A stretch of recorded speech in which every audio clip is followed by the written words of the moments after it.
¿Qué es la psicología? George Canguilhem, editado por elseminario.com.ar, 2000-2001. Todos los derechos reservados. ¿Qué es la psicología? Georges Canguilhem. La pregunta ¿qué es la psicología? Parece más perturbadora para el psicólogo de lo que es para el filósofo. La pregunta ¿qué es la filosofía?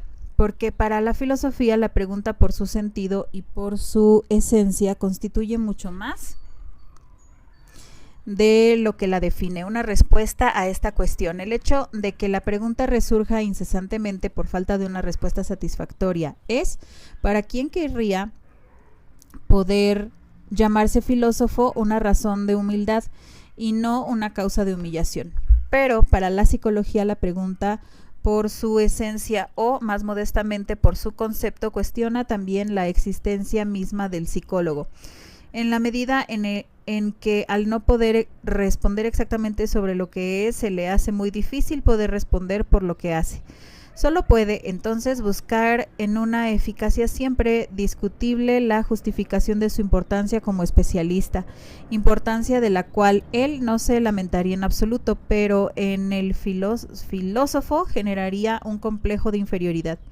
Al decir que la eficacia del psicólogo es discutible, no se quiere decir que sea ilusoria.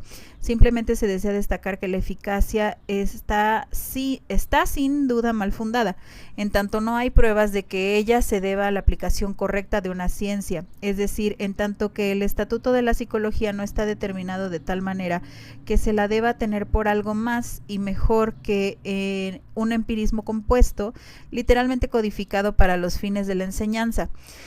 En efecto, los numerosos trabajos se tiene la impresión de que mezclan a una filosofía sin rigor, una ética sin exigencia y una medicina sin control. Filosofía sin rigor porque es ecléctica bajo el pretexto de la objetividad. Ética sin exigencia porque asocian experiencias etológicas en sí mismas sin crítica. La del confesor, la del educador, la del jefe, la del juez, etc. Y medicina sin control, ya que de las tres clases de enfermedades más ininteligibles y menos curables, las enfermedades de la piel, las enfermedades de los nervios y las enfermedades mentales, el estudio y el tratamiento de las dos últimas ha proporcionado desde siempre la psicología observaciones e hipótesis. Por lo tanto, parece que al preguntar ¿qué es la psicología?, uno se plantea una pregunta que no es ni impertinente ni fútil. Durante largo tiempo se ha buscado la unidad característica del concepto de una ciencia en relación a su objeto. El objeto dictaría el método utilizado para el estudio de sus propiedades. Pero esto era, en el fondo, limitar la ciencia a la investigación de un dato, a la exploración de un campo. Cuando se hizo evidente que toda ciencia produce más o menos su dato y se apropia por este hecho de lo que se denomina su campo, el concepto de una ciencia fue dado progresivamente más cuenta de su método que de su objeto, o más exactamente la expresión objeto de la ciencia adquirió un nuevo sentido. El objeto de la ciencia ya no es solamente el campo específico de los problemas, de los obstáculos a resolver, es también la intención y el alcance del sujeto de la ciencia. Es el proyecto específico el que constituye como tal una conciencia teórica. A la pregunta ¿qué es psicología?, se puede responder poniendo de relieve la unidad de su campo a pesar de la multiplicidad de proyectos metodológicos.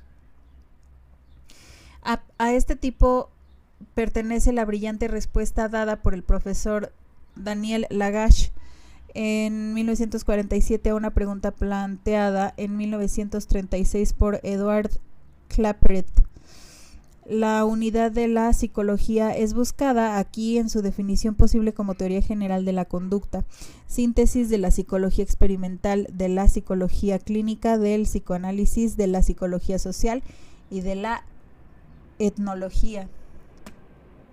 Sin embargo, si se observa con cuidado, se puede decir que quizás esta unidad se asemeja más a un pacto de coexistencia pacífica concertado entre profesionales que a una esencia lógica obtenida por la revelación de una constante en una variedad de casos. de las dos tendencias entre las cuales el profesor Lagache busca un acuerdo sólido: la naturalista, psicología experimental, y la humanista, psicología clínica.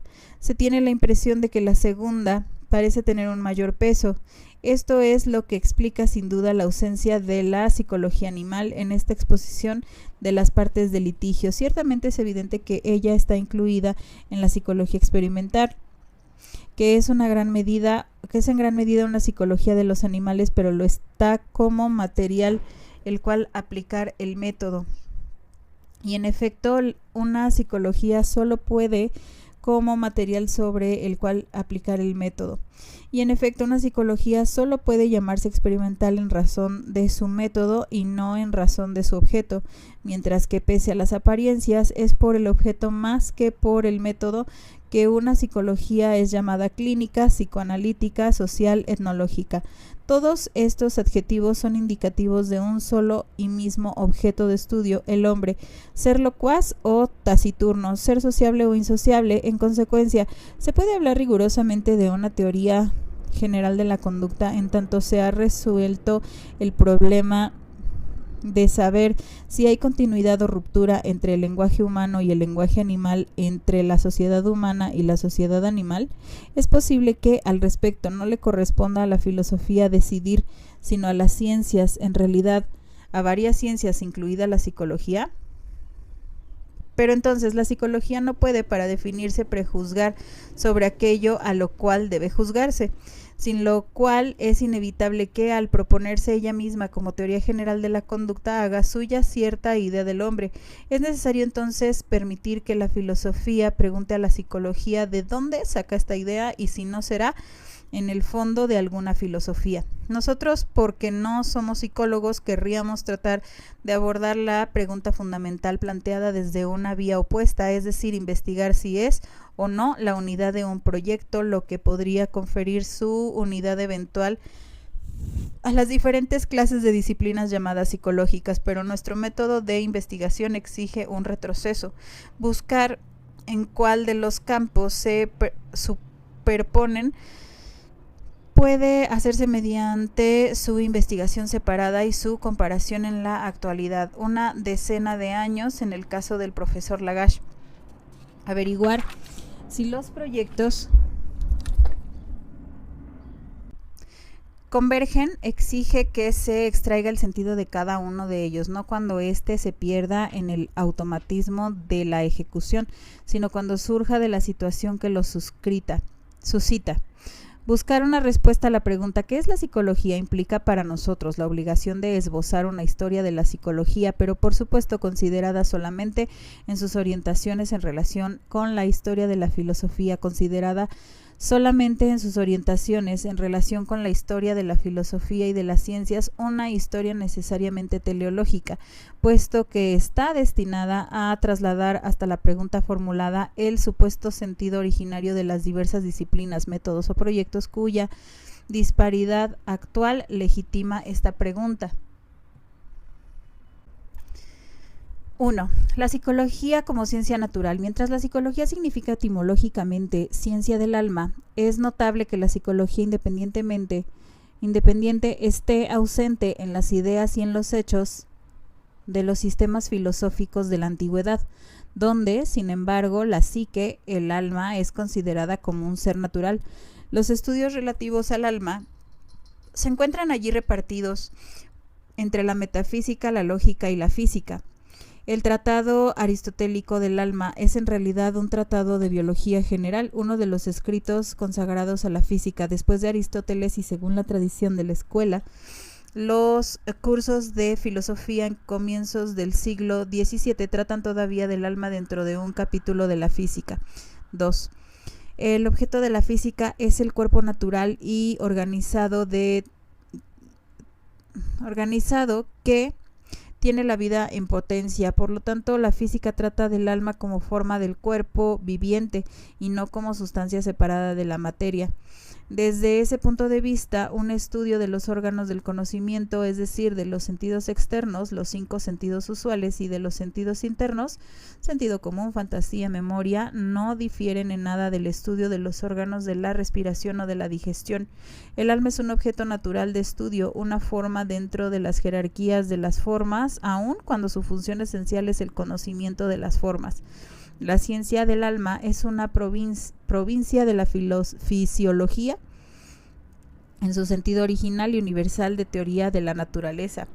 A esta antigua concepción se remonta sin ruptura un aspecto de la psicología moderna, la psicofisiología, considerada durante largo tiempo como psiconeurología exclusivamente, pero en la actualidad además como psicoendocrinología y la psicopatología como disciplina médica. En este sentido, no parece superfluo recordar que antes de las 2 revoluciones que permitieron el desarrollo de la fisiología moderna, la de Harvey y la de Lavoisier, una revolución de no menor importancia que la teoría de la circulación o de la respiración fue protagonizada por Galeno cuando estableció clínica y experimentalmente, después de los médicos de la escuela de Alejandría, Herófilo y Erasístrato, contra la doctrina aristotélica y conforme a las anticipaciones de Alcmeón, de Hipócrates y de Platón, que es el cerebro y no el corazón, el órgano de la sensación y del movimiento y de la sede del alma. Galeno crea verdaderamente una filiación ininterrumpida de descubrimientos, neumatología empírica durante siglos, cuya pieza fundamental es la teoría de los espíritus animales, destronada y reemplazada a fines del siglo XVIII por la electroneurología. Aunque decididamente pluralista en su concepción de las relaciones entre funciones y órganos encefálicos, Gall procede directamente de Galeno y domina, pese a sus extravagancias, todas las investigaciones sobre localizaciones cerebrales durante los primeros 60 años del siglo XIX hasta Broca inclusive. En síntesis, como psicofisiología y psicopatología, la psicología actual se remonta siempre al siglo II. 2. La psicología como ciencia de la subjetividad. La declinación de la física aristotélica en el siglo XVII marca el fin de la psicología como parafísica, como ciencia de un objeto natural, y correlativamente el nacimiento de la psicología como ciencia de la subjetividad. Los verdaderos responsables del advenimiento de la psicología moderna como ciencia del sujeto pensante son los físicos mecanicistas del siglo XVIII. Si la realidad del mundo ya no es confundida con el contenido de la percepción, si la realidad es obtenida y planteada por reducción de las ilusiones de la experiencia sensible habitual, la pérdida cualitativa de esta experiencia compromete por el hecho de ser posible como falsificación de lo real la responsabilidad propia del espíritu, es decir, el sujeto de la experiencia, en tanto que él no se identifica con la razón matematicista y mecanicista, instrumento de la verdad y medida de la realidad. Pero esta responsabilidad es, a los ojos de un físico, una culpabilidad. La psicología se constituye entonces como un intento de disculpa del espíritu. Su proyecto es el de una ciencia que, frente a la física, explica por qué el espíritu está por naturaleza obligado a engañar desde el inicio a la razón respecto a la realidad. La psicología se vuelve física del sentido externo para dar cuenta de los contrasentidos de los que la física mecanicista culpa al ejercicio de los sentidos en función del conocimiento.